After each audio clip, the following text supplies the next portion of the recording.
Well, welcome everyone to AZNHA's June education session. We really appreciate you being with us here today and thank you for joining. I'm Laurel Smith. I'm AZNHA's Education Committee Chair and Director on the board. A couple of announcements, just housekeeping for today. Obviously, it's going to be recorded. We started the recording and it will be posted on our website for future reference. So when people have a conflict in their schedule, etc., they can always review it at all times. When they can't sleep, 2 o'clock in the morning, it's all good. Everyone will be muted during the presentations. That will avoid noise disruptions. We'll have Q&As at the end. However, you may enter any questions in the chat and we will read those at the end as well. And oftentimes different presenters have a different style. And so sometimes they'll open up that Q&A during or ask you to ask any questions while they're going along because they like the interaction. So we're going to start today with a quick overview from our associate member, George Phillips. He's the business development manager for Just-in-Time Moving and Storage. And as you can tell by their name, our newest associate member provides full service relocation for moves across the country and across town. George is very involved in the senior community with several networking groups in the Valley. I see him frequently and we are always happy when we see each other because I talk about the passion for AZNHA and bringing regulation to an unregulated industry, and he does the same thing in his industry. So I'm going to let George share more of those details with you. Go ahead, George. Thanks. Awesome. I'm going to share my screen here and we'll see how well I do. I was hoping to work from my office. Today I am stealing the We Serve office in a room I hope no one walks into while I'm giving you the presentation. So I appreciate you guys letting me share here. And I'll share a little bit about just-in-time moving. Can you all see that? Yes. Okay, excellent. Thank you very much. I appreciate that. I'll go to more of the slideshow. There we go. Awesome. So just-in-time moving. I'm the business development manager. I've been there for 4 years. My buddy Justin owns the company, and I'm happy to help him as an owner in that. So here's Justin. I've known him for 23 years now. He's had the business for 17 in May since 2005. Very sharp guy, comes from the self-storage world and really saw a need in the moving industry that the movers at that time, 17 years ago, weren't really responsive and helpful and as the top of caliber as we're coming along to be. So Bobby, Justin's kind of right-hand man, been there for about 16 years in the industry, with us at Just-in-Time Moving, but over 26 in the industry. Jeff Wyman, our senior operations manager. Jeff's been with us since he was 18 years old. He's been with us for, I believe, 12 years now, and a great asset. Brian Calcutt, our senior warehouse manager, again, been in the industry over 26 years, used to work for Burger Allied, used to teach packing for Burger Allied and be a long distance mover there. Here's our team. We run all of our shipments, local and long distance, on 26-foot box trucks. We have one of them that's 24, but for the most part, they're all on 26-foot box trucks. Here's a picture of older picture of all of our guys. They're all uniformed. Here's our, that kind of cut off a little bit, but this is the tops of all of our heads, at least on my screen. I could see of our management team here, recently taken a few days ago, over at our warehouse in Mesa and Greenfield, McKellips. That's our main headquarters.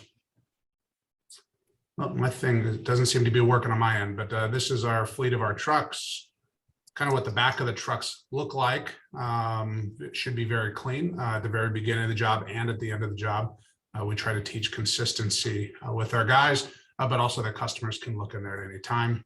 This is kind of what our storage looks like. So when you see just-in-time moving and storage, this is what the storage part looks like. They're vaults, wooden crates. About 9 to 10 of those fit a 26-foot truck, depending on how much stuff is in there. So we've kind of progressed from 1 truck, 2 employees to over 60 employees and over 22 trucks.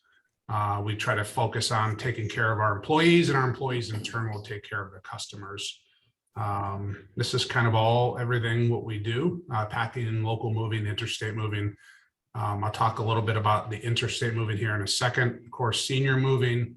It wasn't something originally we really marketed, but our owner's always done it. We've his mom, my owner was a nurse, went to school. That's where his schooling, his education comes from, and really, worked with that, and having his mom in and out of some communities. He really learned that industry and really, had a heart for it. We started the Arizona Movement Association, which Laurel referenced. I know I've talked to Patrick Peters about it before. Arizona is a unregulated industry, and me and any one of you can go buy a truck, and all of a sudden we are a moving company, and that doesn't work well for the consumer, as you guys know, because a lot of times I get those phone calls now running and starting the Moving Association 2 years ago in August. That people will leave shipments either out on the in the parking lots of communities, or they'll get a phone call that they're not delivering their stuff, or they won't get any phone call.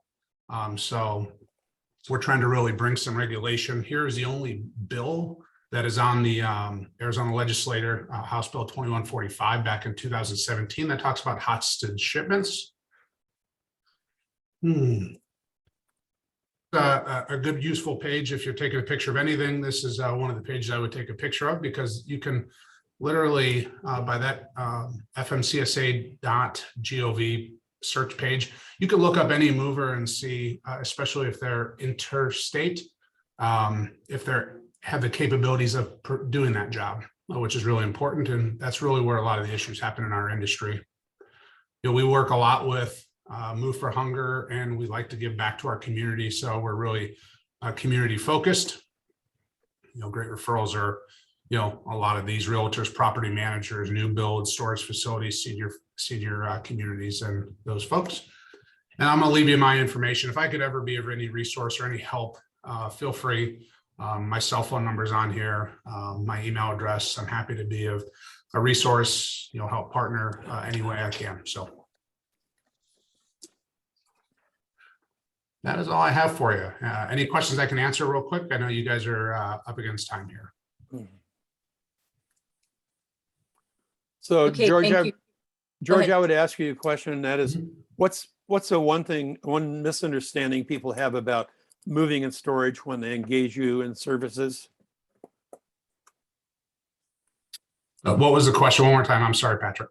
So what is a general misunderstanding that people have about the moving and storage business when they engage you in services? Yeah, most people have unfortunately had a bad experience. So they come to us because they've been, strongly referred to us, and it's a lot based on my, kind of information that I share with people about the moving industry and the regulation we're trying to bring. So a lot of it's trying to put people at ease to go into the moving and to go into moving their stuff or their family stuff. A lot of the times they're prized possessions, and unfortunately, moving is a pretty stressful time for a lot of people. And so we try to help ease that the best we can, and really try to educate our customers in that process. Thank you. That answer your question, Patrick? It does. Awesome. Cool. Thank you very Awesome. much. Thank you very much, guys. George, I am very happy that you're working towards this association and forming this association. AZNHA has helped people in our industry for 2 decades now, and it's great to have another advocate in the industry helping to protect our most vulnerable. Yep. So thank you very much. Awesome. Thank a lot you. of you on the call today may be very familiar with our featured speaker, Aaron Markham. Aaron started his entrepreneurial journey in 2002 when he started his first home care agency. Since then, Aaron founded Home Care Pulse, the Home Care Benchmarking Study, View Advisors, and is currently a partner in a home care agency in North Carolina. Aaron, please enlighten us with what you have to deliver to us today. And thank you for being here. Thank you, Laurel. I appreciate the opportunity. It's good to be back. I was just telling before Bob joined, I don't know if Bob remembers, probably 10 years ago, he had me, he invited me to speak at the association. So it's, I don't know, maybe it was longer than that. I can't remember, but it's been a while. So I appreciate the opportunity to be back. And a lot has happened since then. As many of you know, I exited Home Care Pulse a couple of years ago. But I've been on this kind of journey, and I want to just kind of go over that here in a little bit. But here's the agenda.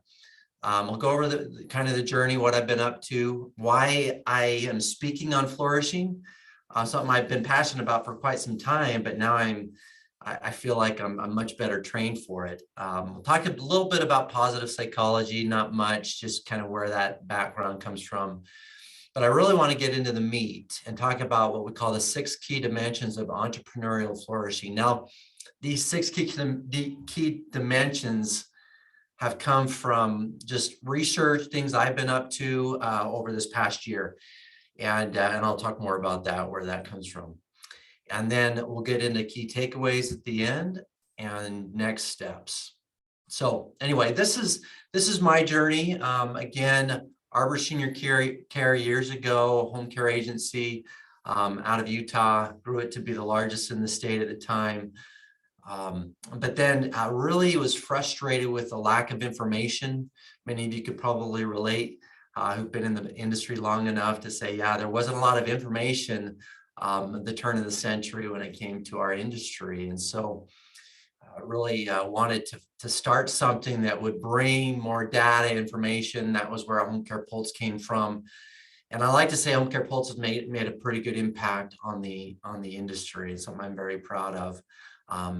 Founded the benchmarking study that is widely used in the industry. The first study, I was up 24/7 for about 4 or 5 days straight. It was just me putting it together, but it's come so far, and that's been an exciting thing to see, and best of home care and all those things. And so Home Care Pulse, we hit a plateau, I guess you could say, hit the ceiling a few years back in 2015. We found a business model that we just fell in love with that helped us turn that all around, called EOS. We implemented EOS, and I later on became a certified EOS implementer. So I help not just home care providers, but other entrepreneurial companies, build a framework of execution, really helping them move their company forward, achieve their goals, achieve their vision, and really get their lives back, which is what happened to me at Home Care Pulse. So in 2020, stepped down as the visionary at Home Care Pulse and exited that. And then my last, so I've been doing EOS and coaching and executive coaching for really about 4 years, almost 4 years now.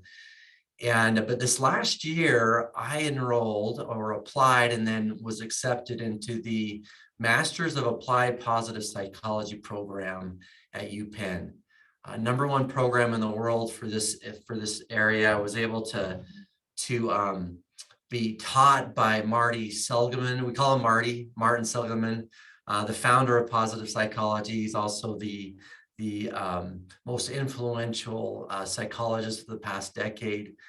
Just a phenomenal program. And so what I'm really focusing on today is really the last few years, and then tying it all back into home care. So EOS and positive psychology, and how they kind of work together a little bit. But and that's when I would connect with Laurel. This is kind of where she thought might be a good way to go because of COVID and everything that's been happening in our industry. I know there's a lot of burnout. I work with many home care providers on executive coaching and helping them get traction in their business. And that's happening all over our industry as far as burnout and just getting exhausted. And so I want to just address that. And these 6 key dimensions that I'm going to address will kind of hit that. So positive psychology, just really quick, it's not the science or the ability or learning the ability to be positive all the time. It's kind of, I get that question a lot, right? It's really the art and science of learning the tools to get through the struggles, to overcome the challenges.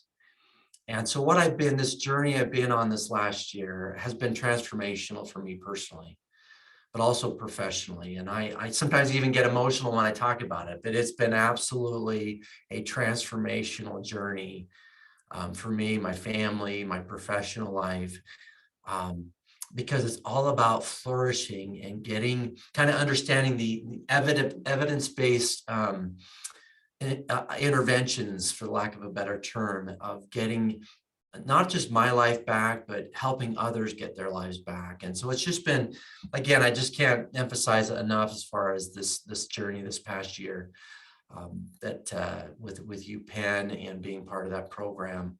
And so learning about flourishing, what it means, I've learned about the difference between hedonic well-being, eudaimonic. Don't get caught up in those technical terms, but hedonic is more of life satisfaction, important part of well-being.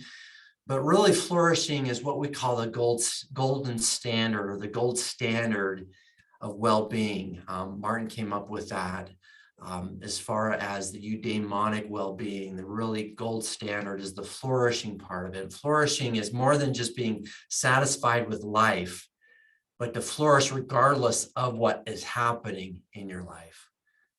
If you think about it, there's a difference between the two, is that can you flourish even when life is hard, right? When life is down, when we have a lot of our caregivers leaving, right, in our business, when we have those turnover issues or challenges with team members or personal health challenges, whatever it might be, can we still flourish? And that's what I'm talking about when I kind of hit on today. So another quote by Marty, glimpsing the vision of a flourishing human future is life-changing. Again, glimpsing the vision of a flourishing human future is life-changing.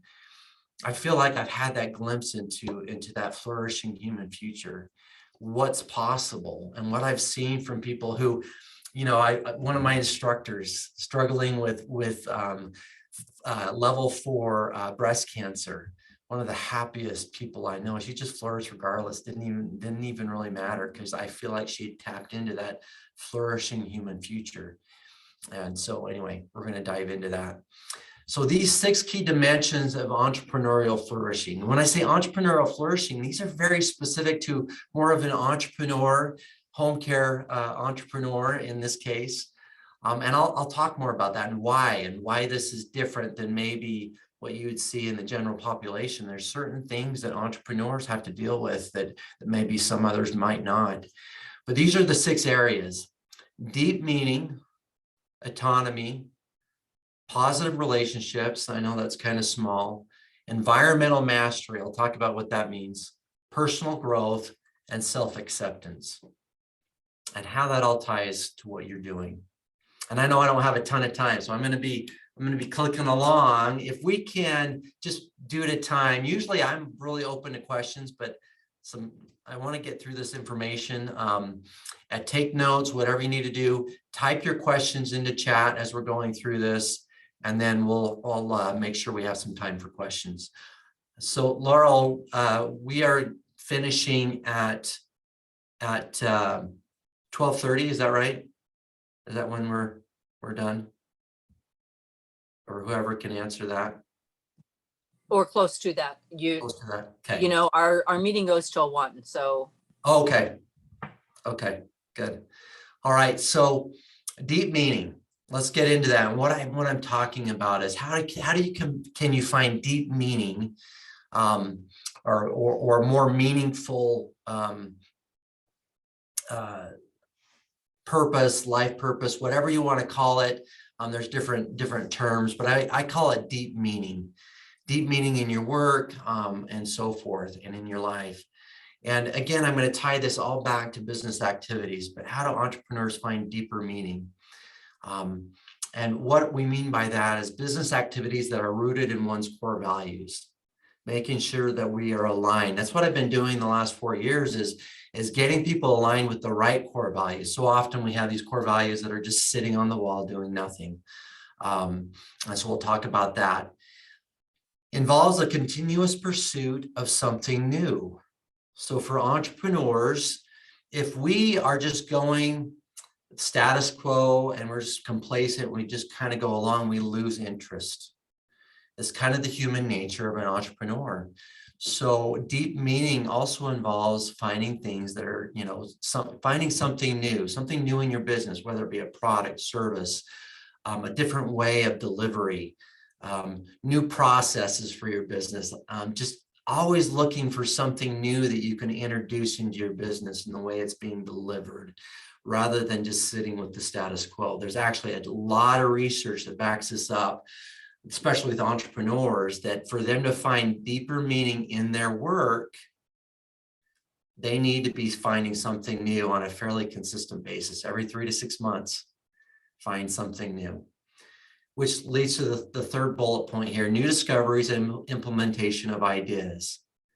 Like an entrepreneur needs to come up with 20 ideas to come up with 2 great ideas, right?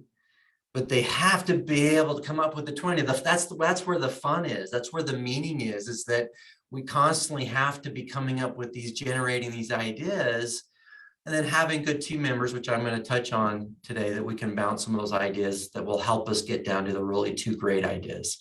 Some of these ideas that I've come up with over the years have been terrible, right? They haven't been great ideas.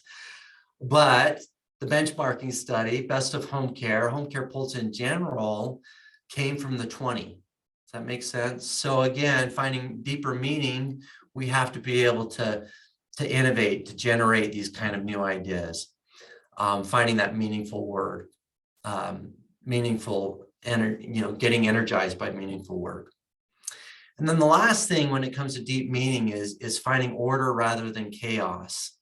Some people think entrepreneurs are just full of chaos, and sometimes they are, but we find greater meaning when we can find that order in the chaos, when we can make some sense of our environment. And again, I'm going to talk about environmental mastery here in a little bit. These all interconnect with each other.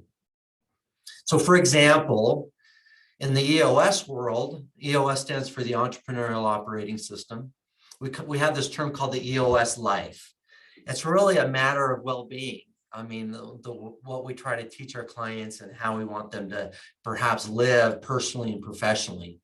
But we want them to be able to do what they love with the people they love, right?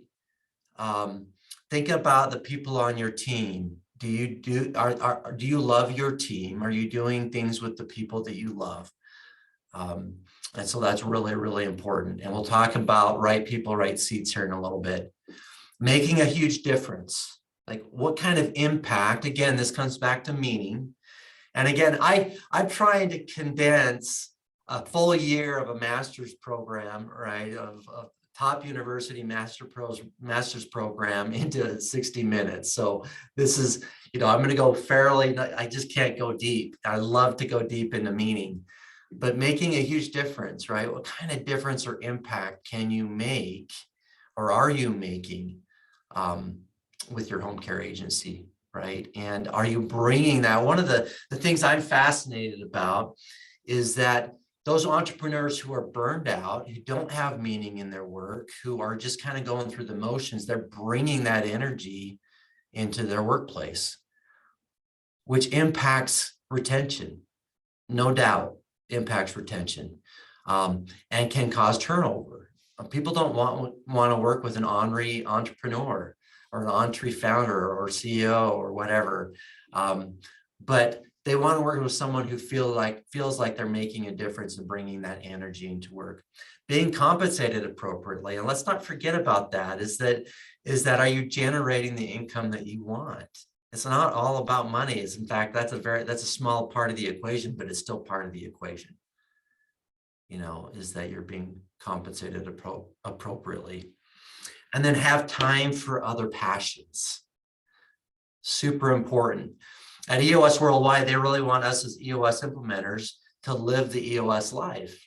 And so that's why I'm an entrepreneur still, right? That's why I've bought into, or I'm a partner and investor in a home care agency in North Carolina, is that I still have that passion. I want to pursue other passions. I want to do other things, right? Pursuing those activities that really bring that passion into our lives.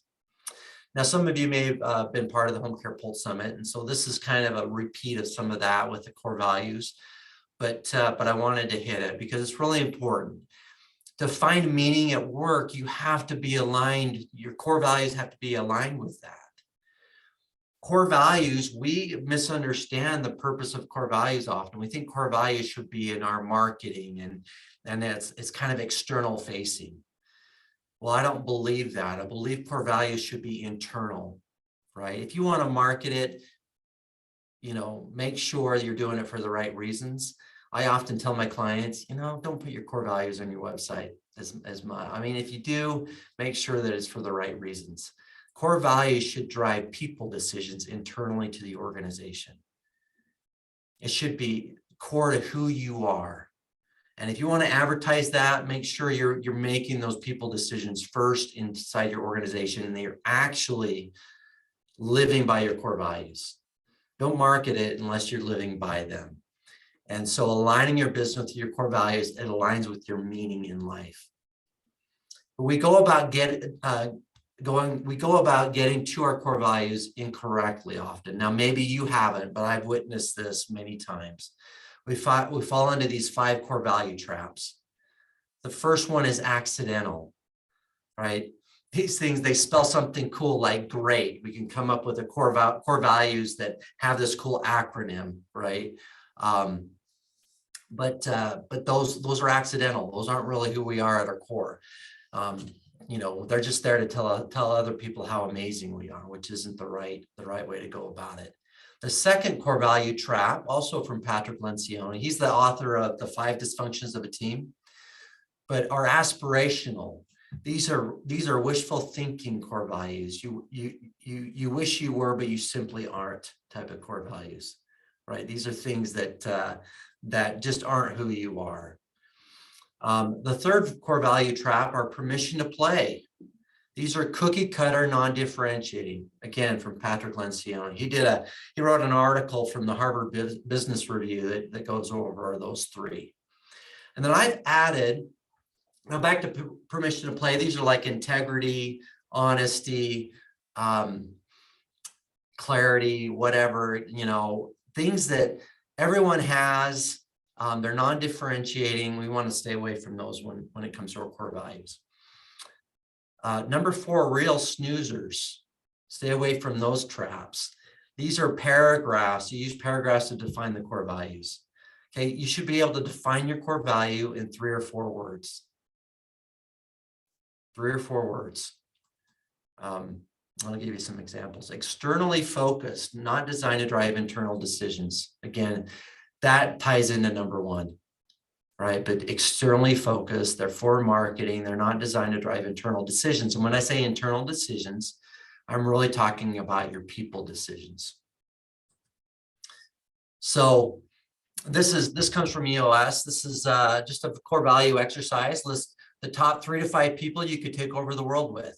Do this with your team, people you trust, your leadership team. First, look inside your company, then look outside your company. These are people that you know. So, perhaps don't put like Michael Jordan on there or someone like that. Just maybe that's a bad example, but just put people who are really, you admire that you could take over the world with. Next, to each of those individuals, write 1 or 2 characteristics. Here's the secret. Maybe it's not a secret to you. You hang around the people that are most like you, that share your core values. So if I asked you, what are your core values? That'd be hard to come up with. So this exercise helps you come up with them in a more strategic way, right? Those characteristics, we do this keep, kill, and combine. We go through all these characteristics and come out with your 5 to 7 or 3 to 7 core values. We went through this exercise with Crystal's team, Crystal and Aaron, right? And you guys remember that. And again, the keep, kill, and combine, coming down to your core values.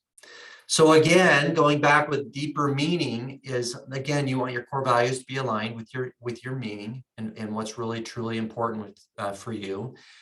Something new, right? Be thinking about those new things you can bring into your agency, things that can keep that spirit alive, that entrepreneurial spirit alive. Too often we're just going through the motions. We're just trying to make sure we have enough caregivers and all those things. I would push you to try something new, do something new every 3 to 6 months, introduce a new innovative way of doing things, whatever that might be, can really help create that, keep that meaning going in your agency. So just a few things on that. All right, the second one, the autonomy. This is one of my favorites. So autonomy is super important in order for an entrepreneur to have a flourishing mindset or well-being.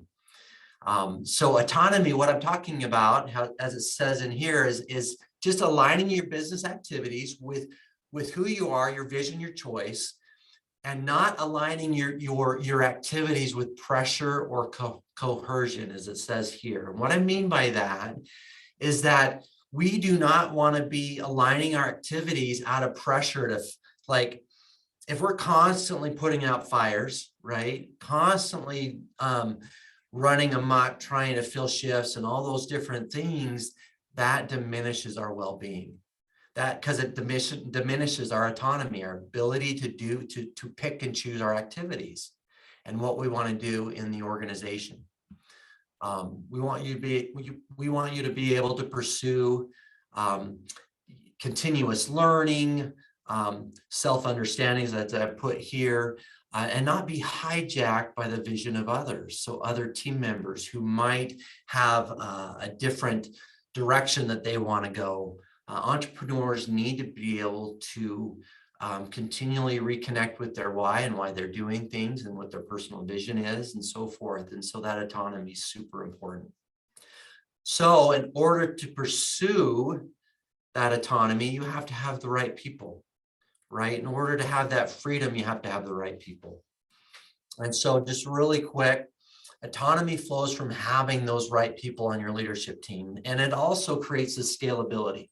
So again, bringing in a little bit of some EOS terms, we call this the accountability chart, right?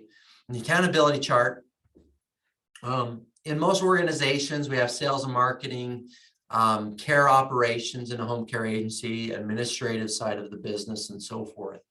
But this may look a little bit different for you. But in an accountability chart, we just kind of build out, looks a lot like an organizational chart, but with this difference. We really build out the roles and responsibilities inside each function.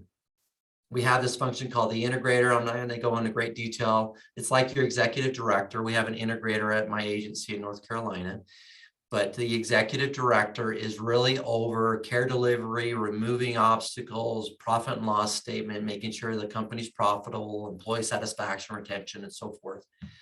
So is when we line those roles and responsibilities out for each seat, and you can do this for the care director seat, you can do this for any seat, sales and marketing, then you can put the right person in that seat.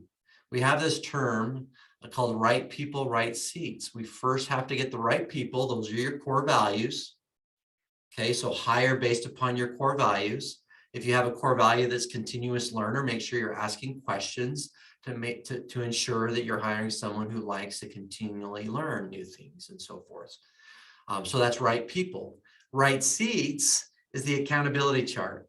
Build out your accountability chart, then put the people in the seats based upon the roles and responsibilities. We also have this term called GWC, which is get it, want it, have capacity to do it. And then, that's how we put the right leaders in the right seats. Okay. And so we say, okay, can Leslie, how does she get, lead, manage, and hold people accountable? Does she want this seat? Is she capable of removing obstacles for others? You see how that kind of flows as the GWC helps us understand getting right people. And again, this all comes back to creating more autonomy for yourself, which is a core dimension of well-being and flourishing. If you don't have autonomy in your organization and you are wearing all these different hats for the long term, I know we have to do that short term, but for the long term, moving in this direction, it doesn't happen overnight, but you want to create more autonomy for yourself. Really, really important in order to get that flourishing and that well-being in your life. All right, so gone over it, gets it, wants it, capacity. The third, so that's autonomy. Super important. There's so much I could go into when it comes to the autonomy part of this. And I can't even emphasize it enough. It's a key element to flourishing and well-being for a home care entrepreneur. The third one is positive relationships. This one almost goes without saying. But, just a couple tidbits when it comes to positive relationships. Stay away from the naysayers, people that you're surrounded by. You guys have heard this. I'm not telling you anything new. This is probably the stuff that you've always heard, but how much are you doing it, right? How much are we going deeper with those most important relationships? Notice that the last one builds on this. If we don't have autonomy in our companies and in our organizations, building positive relationships is really tough, really tough. And so if you have that autonomy, you can go deeper with your family and friends. You can go deeper with your partners, employees, clients, most important, family and friends, right? So that's usually the ones that suffer the most. But also giving back, right? It's that opportunity to give back for other entrepreneurs. I do a lot of work within the home care space, but also outside in my community, because I have the autonomy to do so. Right. And even pro bono work at times to be able to give back when I can give back and lead other new entrepreneurs through their entrepreneurial journey. So we want to invest when it comes to those relationships, just like employees, we want to invest in those people who share some of our core values, right? Those are the most meaningful relationships. Now, this does not mean, I want to be very clear, that you need to only be friends and associate with people who believe the way you do. That's not what I'm talking about.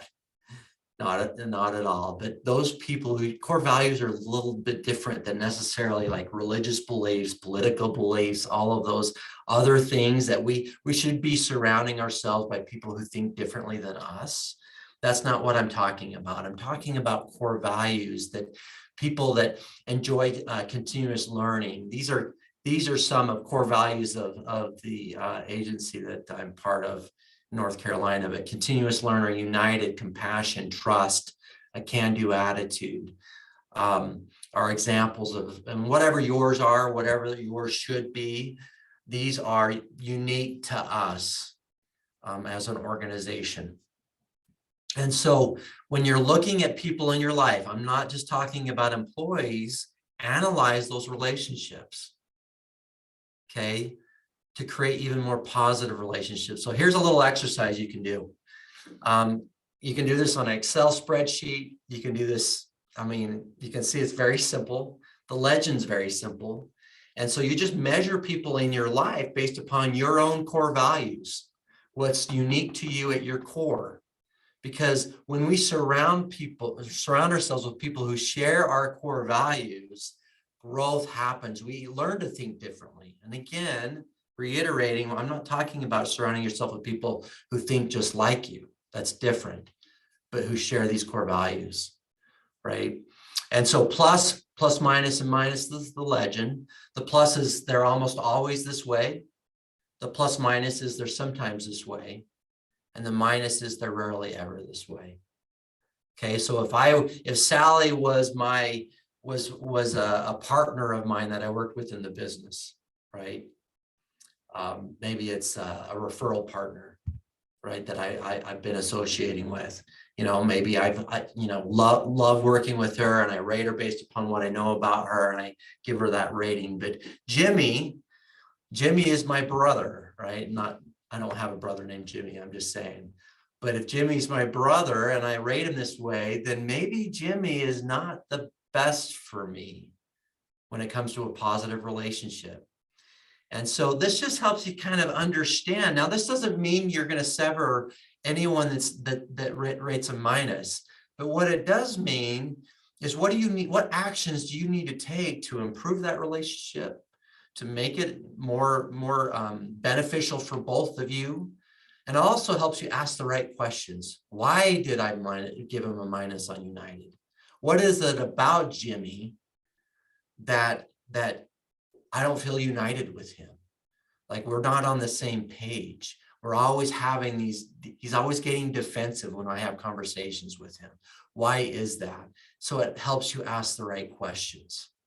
All right, you can do this with employees. We call it the people analyzer inside your business, but I am an advocate of using the same kind of approach to people outside your, your business, your life, and so forth, to really look at those key relationships, those people you surrounded yourself by, and kind of rate them based upon your core values. Super powerful exercise. I've done it, and it was very eye-opening. And thankfully, my wife shares my core values, and that was good. So, but anyway, yeah, it might be startling. You may have some people in your life that are family members that are toxic, and that you may have to reevaluate how you approach and how you work with them. All right, let's talk about environmental mastery and what I mean by this. And again, a little bit wordy here, but utilizing your skills and abilities in a way that is aligned with your interests, moral standards, and aspirations. What we mean by that is having mastery over what you're truly interested in, what your standards are, and going back to your core values. What is it that you want to have mastery over? Think of everything in your environment, internally, externally. The more, and I'm not talking about controlling everything in your life. There wouldn't be any fun in that. But I am talking about, in your business, choosing those activities, having some control over some of the, things in your life, and not, and again, order out of chaos, right? We're trying to create, bring things in so it's not so chaotic in our lives. And influence, it says conditions as an entrepreneur. And mastery, when we can master our environment, we really truly grow from our challenges. And remember, I said at the beginning, flourishing is about growth regardless of what's going on in our lives. It's about flourishing in the struggle and out of the struggle. And so mastering your environment and those things you have control over are really key. So again, bringing this back to your business, think about in your business, we call this the delegate and elevate tool. And if you were to break your tasks, things that you're doing in the business, you can do this personally as well. This applies personally and professionally, but I'm going to apply it professionally. But think of those 4 different areas of your workday. Usually breaks up into these 4 areas. You're usually doing things that you love and are great at, like and are good at, don't like and are good at, and don't like and are not good at, right? When I first went through this exercise and I started putting things in the different quadrants, I found that I was doing way too much in the don't like and not good at. Way too much.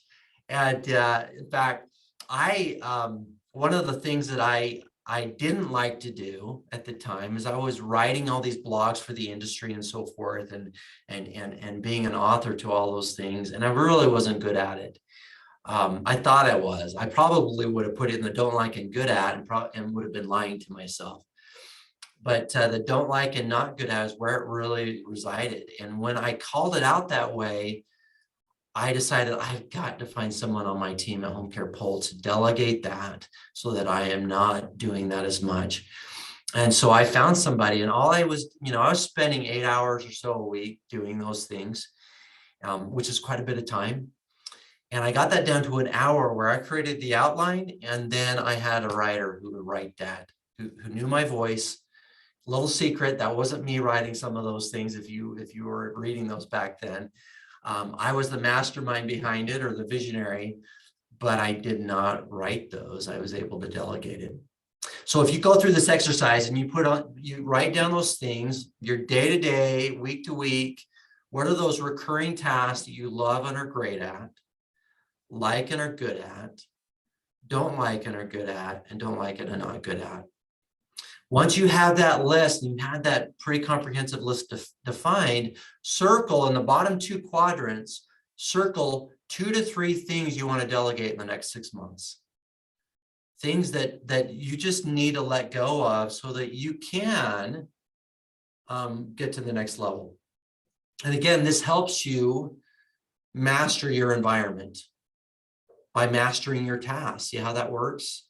Is that if you're mastering the things you're doing on a day-to-day basis and really trying to get into those love and are great at, and again, this goes back to autonomy. That one's a big one. It just, all these are connected back to autonomy, in my opinion. But mastering your environment gives you more autonomy.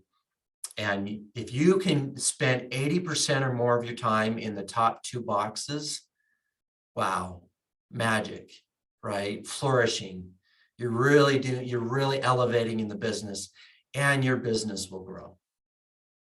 Your business will grow because you are now able to stay at, if you're a visionary in your business, stay at that 30,000 foot level, get above the trees, and you can see what's ahead. You can better predict, better put systems in place for your business that would help it for the long term. Work on those things that you love and are great at and like and are good at. There's just so much power in that. All right, let's talk about just the level 5 delegation rules. These are things I put together from different resources. One of my favorite mentors, I've known Dan Sullivan for years. I've been part of the strategic coach for about 15 years. It's a CEO coaching, like I have a coach. Strategic coach is my coach. That's where I go. People hire me to be their coach. This is who I hire to be my coach. And Dan is one of my favorite authors and entrepreneurs. But he has this book out called Who Not How. And so focusing on the who's in your life that can help you with the hows is really kind of, if I were to summarize that book, that's the summary. That's the Cliff Notes version, is who do you need? If you look back at that delegate and elevate tool, those 4 quadrants, who are the who's that can help you with the hows, those things that maybe you don't want to do in those bottom 2 boxes, right? And so great book, highly recommend, great audio. Who equals GWC? So if you're delegating, what I mean by that is if you're delegating a recurring task on the bottom 2 boxes, make sure that whoever you're delegating to gets it, wants it, has the capacity to do it. Otherwise, they're going to burn out from that in 30 to 60 days. Now, 100% of the time, no. There's some things you have to delegate to a team member that may not want it, but you need to get it off your plate. Sometimes team members can't pick and choose everything that they want to do. Sometimes they have to do things they don't want to do, but it's also very important for you to give them a lot of things they want to do. Otherwise, they burn out. But GWC and trust, meaning you trust them to take that and run with it, whatever you are delegating, whoever that who is. Now, the who doesn't always need to be a person in delegation. The who might be a process that will improve upon it. The who might be technology that you can audit. Say you have something you're doing that's manual, you delegate to a more automated process using technology and so forth. The 10-80-10 rule, this comes from John Maxwell. It didn't come from me. I should have put his name on there, but John Maxwell came up with this 10-80-10. The first 10% of delegation is the visionary part. These are the expectations. This is what you expect this to look like. This is what done looks like. And you're explaining this to the person you're delegating to. 80% then is the person doing the work, not you. It's the person doing the work that you've delegated to. The last 10%, you come back, make sure the work was done right, according to plan, make any edits, and they go back and finish that. So a great little rule of delegation, 10-80-10. And then if you've heard of abdication before, abdication is washing your hands of it, saying, just go and do this, not doing the 10-80-10. You're just resigning. You're saying, I don't want to deal with this anymore. You're not giving them any training, any expectations. Don't do that. That's not delegation, that's abdication. All right. Personal growth. We've heard of this before.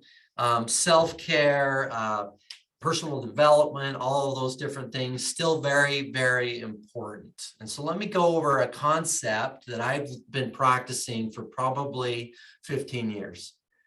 It's this time management concept where it allows me, again, goes back to autonomy, is by following this, I've created more autonomy in my life, which has also allowed me to have more personal growth in my life.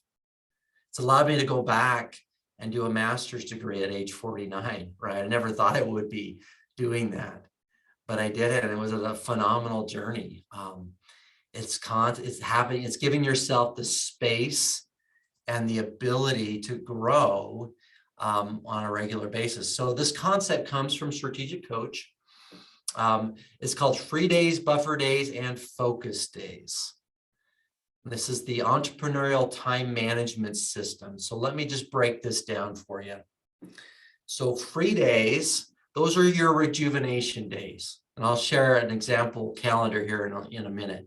Focus days, those are your productivity, your connections, and so forth. And then buffer days is your prep days, help you prepare for the next 2 days, or the free days and the focus days. So, and I say free days in time, sometimes it's not, we're not being realistic in maybe dedicating a full day to a free day or a full day to a buffer day. We may split that up. But my recommendation would be at least in 2-hour time blocks or 2-hour increments.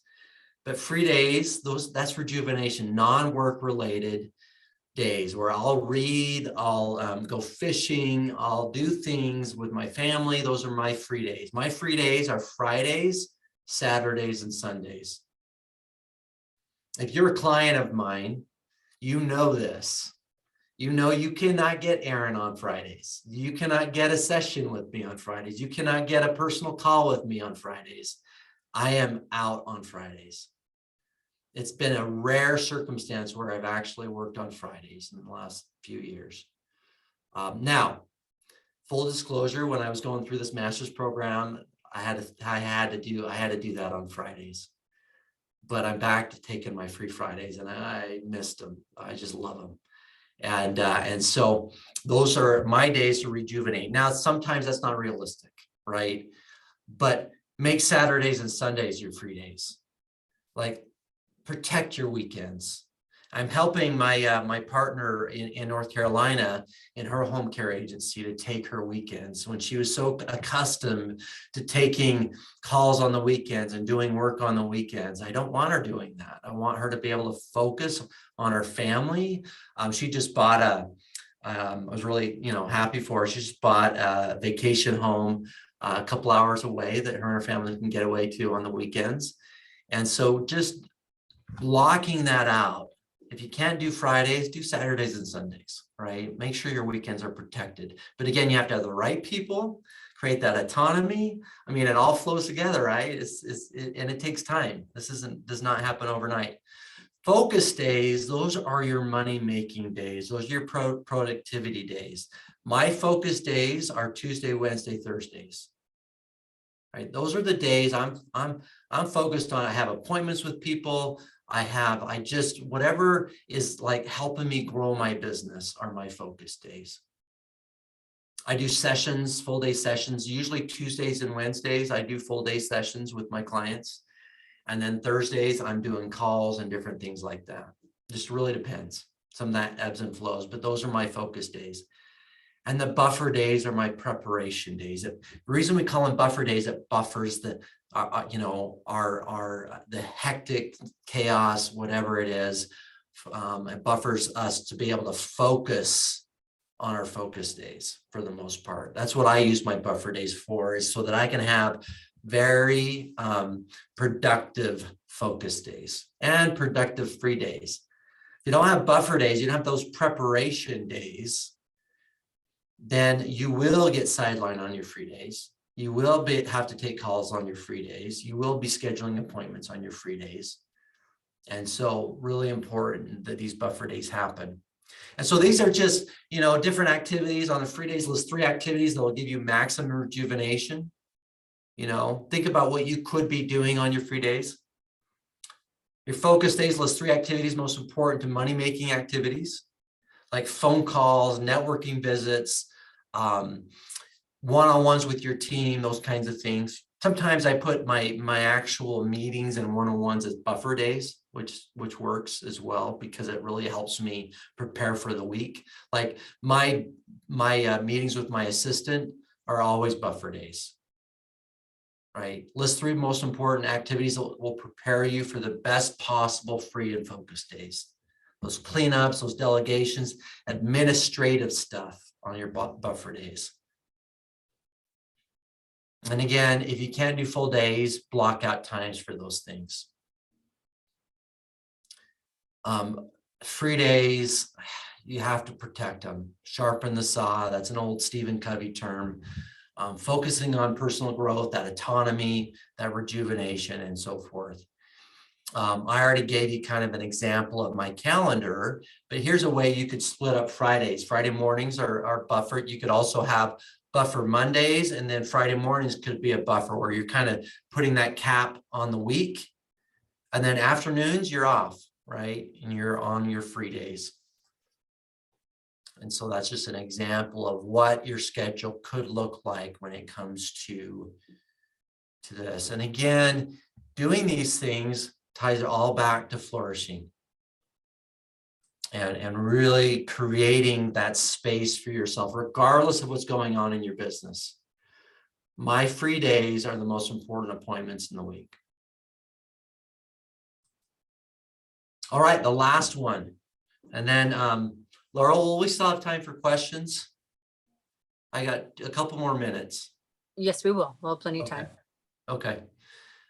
Self-acceptance. There's a reason this is kind of the capstone or the keystone of this, however you want to put it, is that as entrepreneurs, we need to have positive evaluations of ourselves, right? And have that self-acceptance.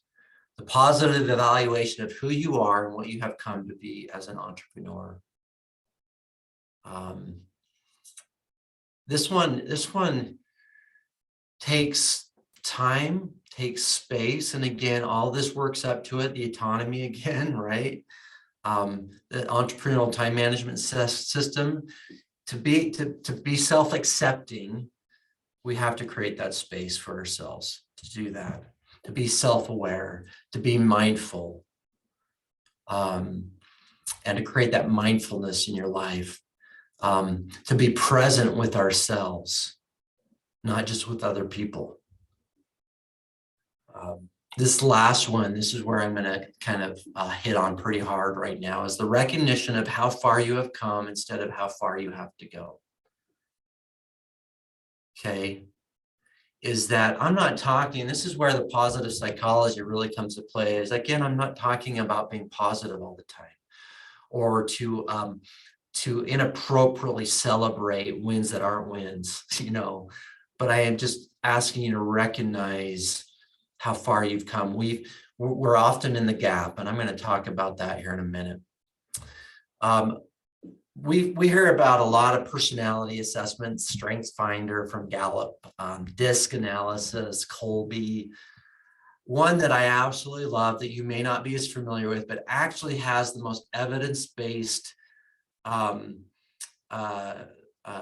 results from this assessment. It's been around longer than any of the others, many years. Chris Peterson, one of the co-founder, you could call Chris Peterson the co-founder of positive psychology. He's passed away, but he and Martin Seligman created this 24 character strengths analysis. And we use this in my program quite a bit. I would highly recommend it. Go to viacharacter.org and it actually pulls out, it rates the different way, they call it 24 strengths that ties into 6 different virtues that make up these strengths. But leadership, spirituality, creativity, this is mine, by the way. I'm not shy about sharing it. These are just my strengths. My top 5 are leadership, spirituality, creativity, love of learning, and forgiveness are my top 5 strengths of the 24. And then, obviously number 14 is honesty. I was a little concerned about that, but they all rank fairly close to each other. Those just happen to be my top 5. So doing that helps create some self-awareness, right? When you take these kinds of things, and again, the DISC analysis is great, Colby's great, anything can help create that self-awareness of what your strengths are, and not just about your weaknesses. And we need to be aware of our weaknesses, of course, as well. And I have a whole other, like some tools that we use for that. I'm not gonna have time to go into today. But I do want, again, I mentioned Dan Sullivan with Strategic Coach. This whole concept, the gap and the gain. There's a book called The Gap and the Gain by Dan Sullivan and Ben Hardy. And Ben Hardy is a organizational psychologist. So he has a PhD in organizational psychology. And they've kind of developed this. And I've known about the gap and the gain for, I don't know, 12 years, long before the book came out. Dan's been teaching us this whole concept. And so it's something I've even taught some of my clients about. And don't get confused by the graphic here. I'll explain it here. But on the left side, the either or here, kind of the way we think is we often measure when we accomplish something, or that when we have a goal that we're trying to finish. More often than not, most people are in what we call the gap. When we're measuring the difference between where we thought we should end up, the goal, with the ideal, where maybe our competitors are, or where we think we should have been rather than what the goal was, right? And so that measurement creates a negativity. It's the opposite of flourishing, right? There's no gratitude in that gap. We're just beating ourselves up because we didn't hit where we thought the ideal should be, right? And that's where we're measuring our performance. So if you're in the gap all the time, and even with my clients, I say, hey, get out of the gap. You're in the gap. I'm in the gap on a daily basis. We all are, right? And we have to pull ourselves out of it and recognize, again, this is being self-aware of when we are in the gap versus what's called the gain. And the gain is looking at where we started to where we ended up, the goal or where we are today. And if we're measuring that, if we're measuring from where we came from, how far we've come to where we are, that's where gratitude exists. That's where it says down here, the positive zone, right? Success, satisfaction, confidence, high self-esteem, enjoyment, optimism. All those things are in the gain. This is a great concept to teach your team, because you'll find that your team's in the gap all the time. Like, we still have caregivers who are leaving. Well, when we're in the gap, we're constantly comparing, like, we're never good enough. Our retention is never good enough because we should be here, when maybe we've decreased our turnover by 10% in the last year. We're not even recognizing that because we're in the gap. The gap is failure, frustration, disappointment, low self-esteem, guilt, depression.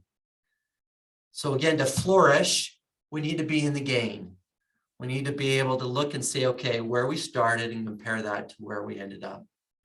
And then you'll find gratitude, you'll find blessings, you'll find all kinds of great things being in the gain. The book, The Gap and the Gain, great read. It's great audio as well. And it just came out this last year. All right, final quote. You can't go back and change the beginning, but you can start where you are and change the ending. This is probably my all-time favorite quote from C.S. Lewis. I use it a lot in my presentations because it's so applicable. Is that whatever you've pulled out today, hopefully you've pulled some best practices, things you can do to help better flourish in your life. And so start now, right? Start with one or two things. Don't start with 10. That's not realistic. That's being in the gap. So let's be in the gain. Start with one or two things and go from there. All right. So that is the home care entrepreneur's model for flourishing, or any entrepreneurs. It applies with any entrepreneur. Again, key takeaways, be really quick about this. Deep meaning requires your activities to be in alignment with your core values. Okay. Entrepreneurial autonomy requires the right people in the right seats that will allow you and understand that you need to be autonomous. Don't have people who are trying to support you who think you should be in the weeds with them. Think about that for a second. If you're the visionary in the company and you have people who keep pulling you down in the weeds, maybe the wrong person. Positive relationships are better strengthened when core values are aligned. All right. Environmental mastery requires level 5 delegation. Okay, to master your environment, work on those things you love and are great at, or like and are good at. Personal growth can only flourish when we schedule it. Okay, that's that entrepreneurial time management, right? Make it a priority. Take your free days. Self-acceptance requires being grateful for how far you have come, the gain. All right. So those are the 6 areas, dimensions tied to everything we've done. Here's some next steps. Evaluate where you are with the 6 key dimensions. Take that 24 strengths finder assessment. I think it's $50. Well, there's a free version you take at viacharacter.org. Purchase and read and listen to The Gap in the Gain. And if you are interested in EOS, contact me. I'm pretty full of capacity, although I may have room for a couple more clients, but I can point you in the right direction if I'm not your EOS implementer. I'd love to help you find a great EOS implementer. I do that all the time with home care agencies. And I know a lot of them, especially I know quite a bit in the Arizona area. So that's it. Erin, Questions? thank you very much for helping us better understand how we can all be better leaders. That was a great presentation, and I'm sure with the material you have, you could have gone much deeper on so many things. Yeah. So Yeah, thank it's you hard. very much. I wanted to, but then, yeah. Well, that's phase 2. I mean, in a year, I'll come back and we'll go a little deeper.